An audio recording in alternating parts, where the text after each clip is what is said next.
Hello again, everyone. It's Melanie. I just posted a tour of my sewing room that my husband and I recorded last week. I was really hesitant to post it because when I watched it back, I said all kinds of things that I either completely misspoke, like when I talked about how fast my sewing machine is, because honestly, I don't know. Numbers don't mean anything to me.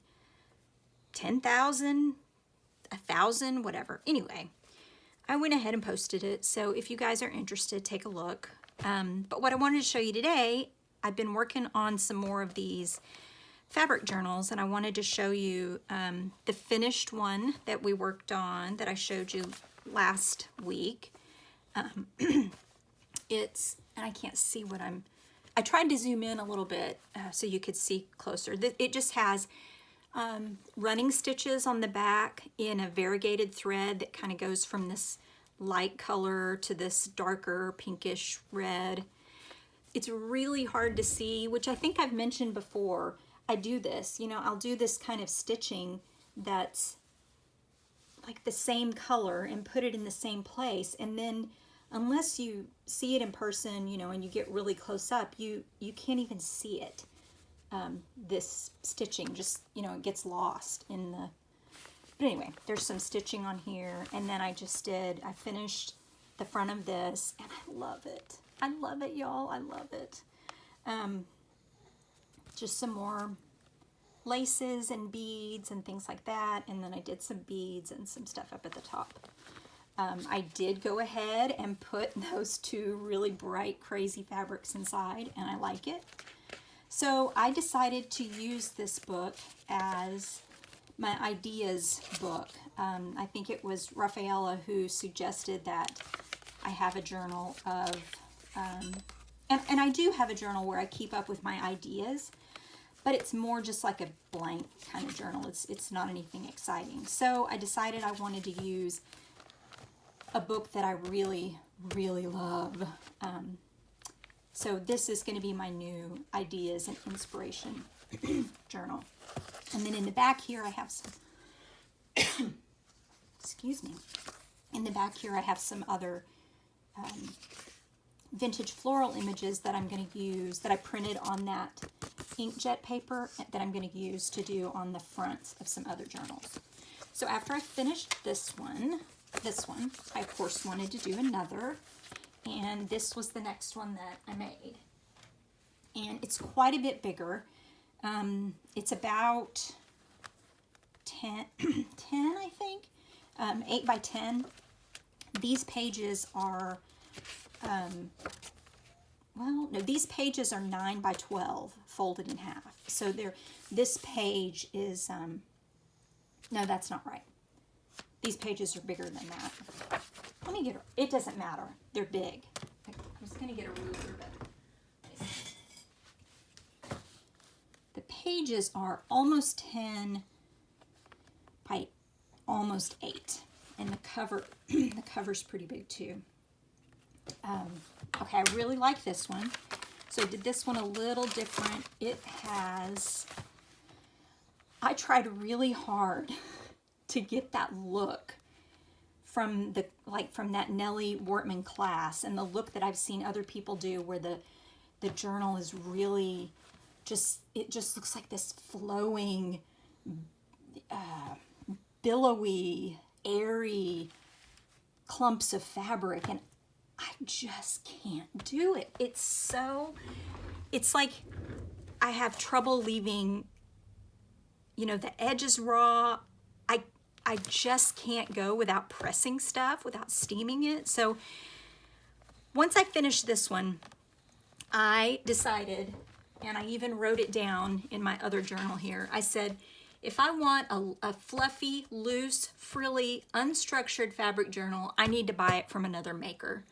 I should focus on what comes easily to me and not try to change my style or preferred working style. So that's it.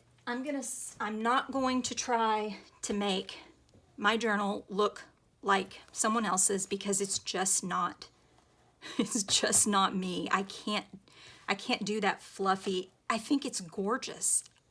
gorgeous. And I want a journal like that. So I need to be on the lookout for a journal like that because I'm gonna have to buy one because I just stitch this stuff like crazy. Anyway, this one has just a variety of fabrics. And then this is actually from an Amy Butler quilting fabric. I can't remember what the collection is. I think it's from her Alchemy collection.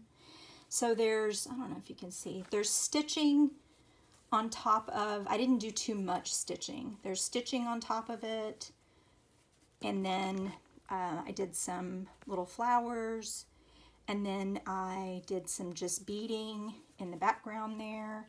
And then I actually remembered to wait until the book was completely finished to sew the sequins on, because I stitched some sequins to the top of this one, and then I wasn't really thinking about it, but when the next time I needed to press it, they kind of shriveled up a little bit.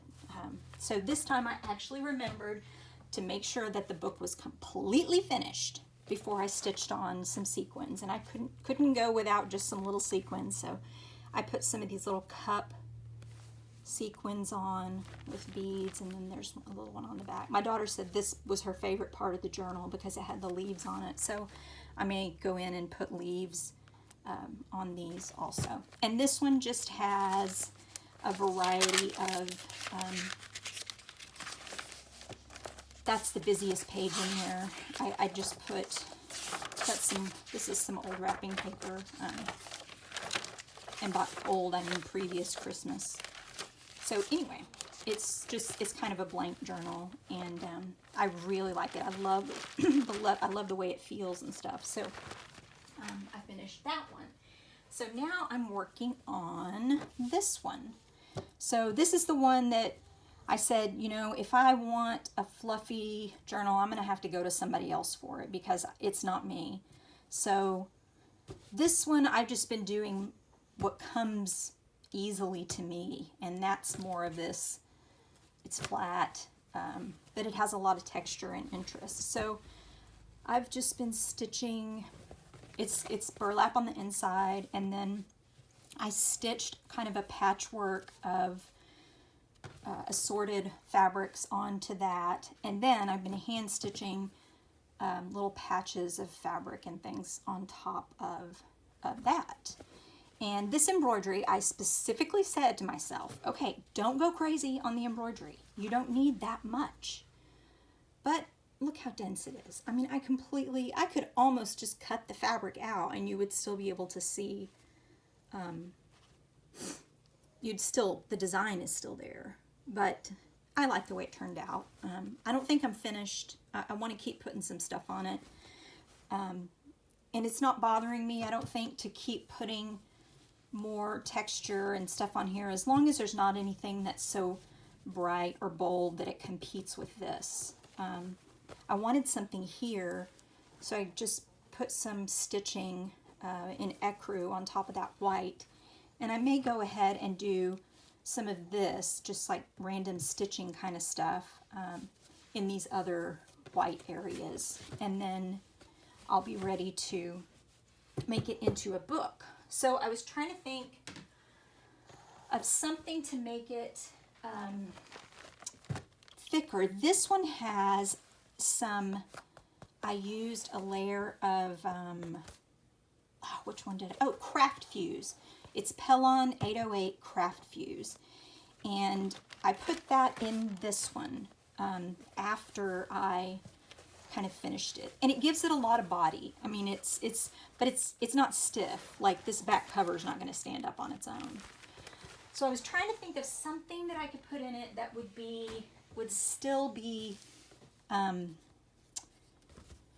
flexible but stiff, that I could embroider through, because that was the problem with this one, is that I put that Craft Fuse on, and then it was next to impossible to stitch through that. By hand. The machine was fine, but I could not stitch through it after I put the Craft Fuse on. So I think what I'm going to try on this one, I cut a piece of buckram, which is, buckram is just a plain, cheap, plain weave cotton fabric that has been heavily starched. And I mean heavily starched. It's super, super stiff. Once you start bending it, you know, just like if anything else that you know, starched, once you start bending it, it's going to lose some of its body. But I think I'm going to stitch this in there, because this I could, you know, once I get the back on, I can still stitch through both layers. So I'm going to try that like this. On this one, you can see where I kind of stitched together, and I stitched through the lining, or the, you know, whatever that's on the inside. So that's what I want to be able to do on this one. So whatever I put on top of the buckram, then I can stitch through all the layers, and hopefully it won't be too hard on my hands, because that other one was just really hurting. So anyway, I was going to work on this a little bit, but I want to show you something else. I am so sad about this. I ordered some baby dresses on Etsy, and this is how it arrived in my mail yesterday. And I love this, how the Postal Service says they care. Yeah. Can you tell? Can you tell how much they care? So here's the baby dresses. It literally looks like, I mean, there's all of this black, and the bag is ripped. So this is the bag that they put it into after they tore it up. That's my receipt. So there's even all these pieces of black stuff down inside the bag. So it looks like, to me, it looks like it got stuck in a belt, and just got ripped to shred, you know, because it's even like, it's even dirty. Like, oh, I'm so sad. I mean, it's totally ripped up. And it's from Etsy, and I messaged the seller, and she was very nice, but she kind of basically said, yeah, I've never seen anything like that happen, and I'm sorry, but as the shipper, there's nothing I can do. And it was shipped first class, not priority, so there wasn't any insurance on it. So she said the only thing she can think of is that I could go to the post office and see if maybe, look at that. These are like vintage baby dresses. Anyway, that I was going to use. I mean, granted, I was going to cut them up, but I'm just kind of sad. And I haven't even finished opening it yet, because I didn't know if I wanted to go back to the post office and try to make a claim or something. But there's really, I don't know what they can or will do. So I don't know if anybody has any advice, if you've ever had the post office destroy something like that. I mean, it was obviously their fault. It looks like it got sucked into a belt or something, and you know, torn to pieces. So, but I don't know. I have to admit, I was a teeny tiny bit disappointed that the seller didn't, I don't know. If it was me, I would have, I don't know. I want the customer to be happy. So I don't know. Not that I would have given you a refund, but I could have refunded the shipping or something. Just kind of a bummer that it's my fault that, you know, or that I don't know. It just, I'll get over it. I'm just kind of sad that the post office just absolutely destroyed it. So I can't decide how much more I want to put on the cover of this. I kind of want to put that there because I'd like to cover up that zigzag, but I don't want to cover up this fabric, which I think in the last video, or whichever one, I said this was batiste, and I meant dimity, which is a vintage. They don't make this particular fabric like this anymore. This is from the 60s, and I couldn't think of the name of it, and I said batiste, but anyway, I don't know, maybe this doesn't need a lot more, so maybe I'll just do some more of this kind of tone on tone stitching, that's where my spine's going to be. So I don't want to put too much on the spine. I could use something right there maybe. Not that. Guess I could put that.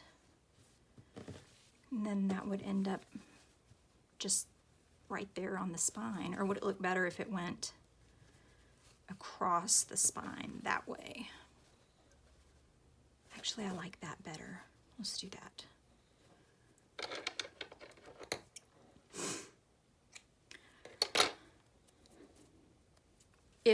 If this video comes to a very abrupt stop, and then there's another bit of it clipped together, it's because my dogs are in here with me. I almost hate to say anything because I don't want to wake them up, but they're snoozing over on their bed, and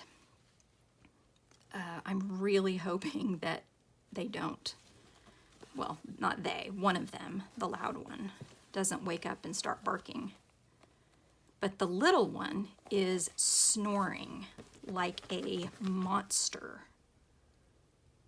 I don't know if you can hear her.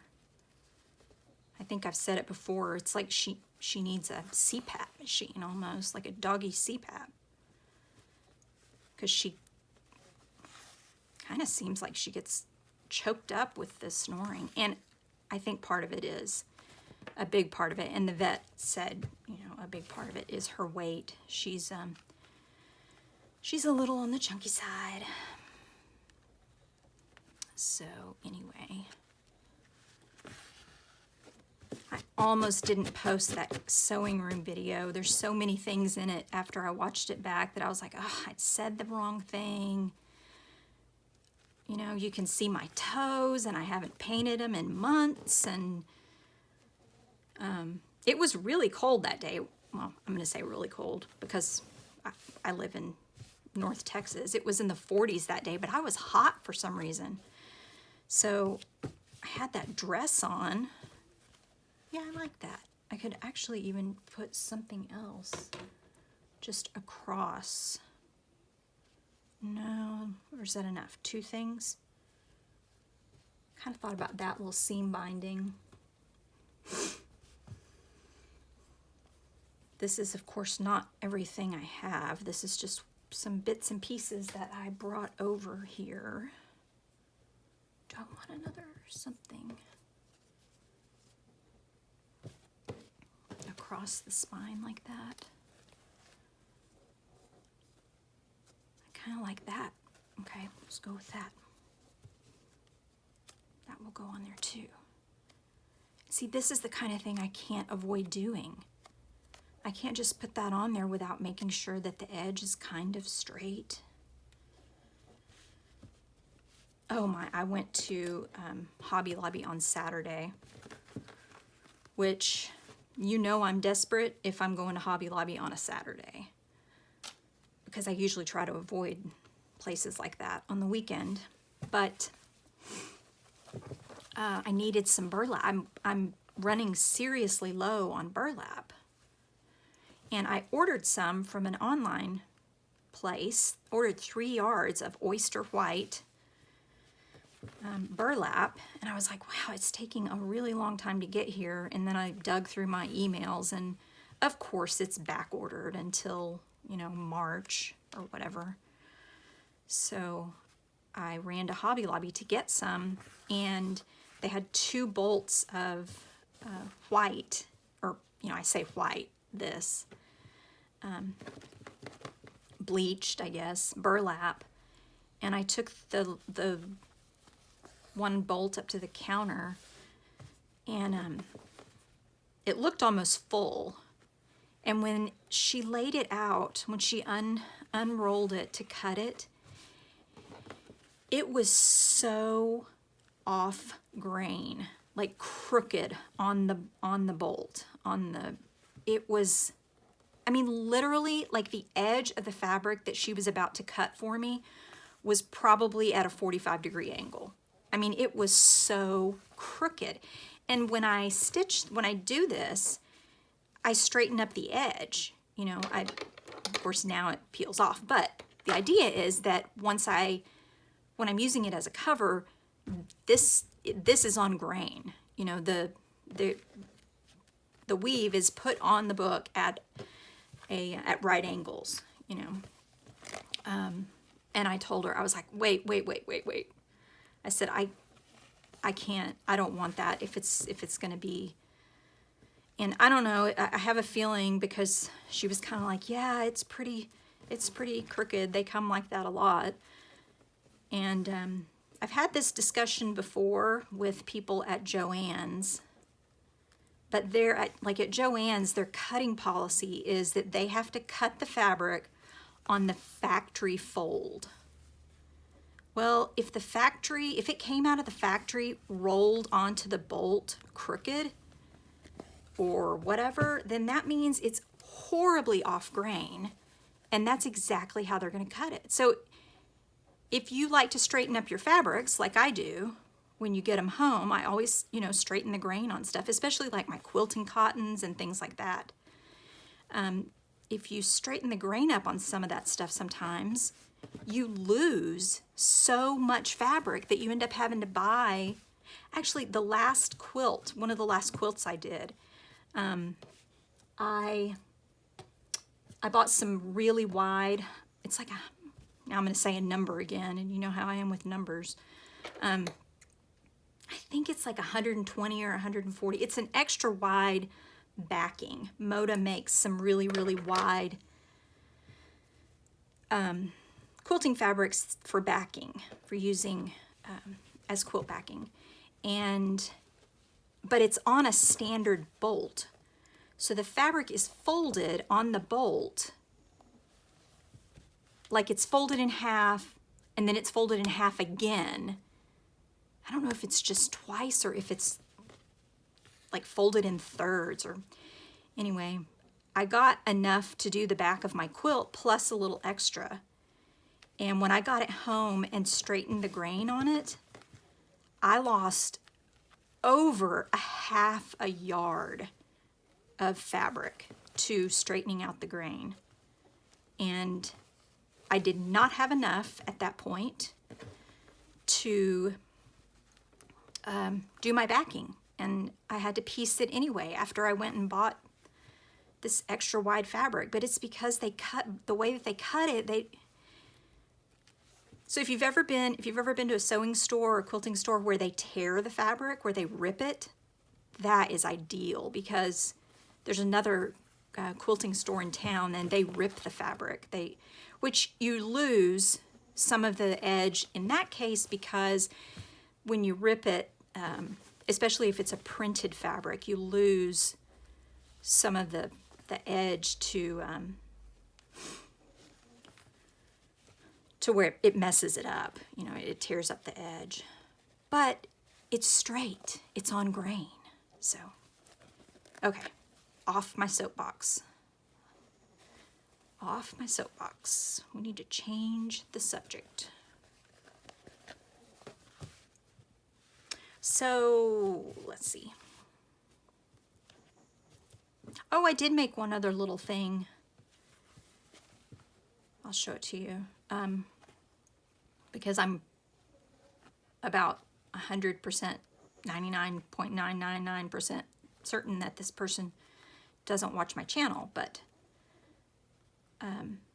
someone had asked for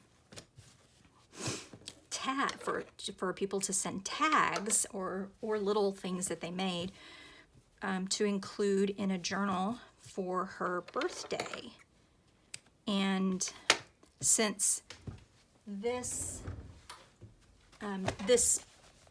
print right here is one that I got from her, I made a copy of it, and then I made a tag.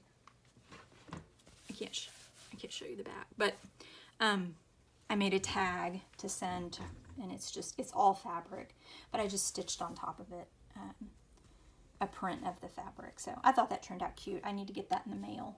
I didn't realize the sun was coming through like that. So I'll probably let you guys go. I just wanted to share with you some of these journals. And the dogs just woke up, so I don't want them to go crazy. But I'm still stuck on these. I'm still working on them and still enjoying it. So next video, I'll probably give you an update of this one, let you know how it turned out. Until then, you guys do something exciting and creative, and I hope you're doing well. Be safe, and I'll see you in the next video. Bye!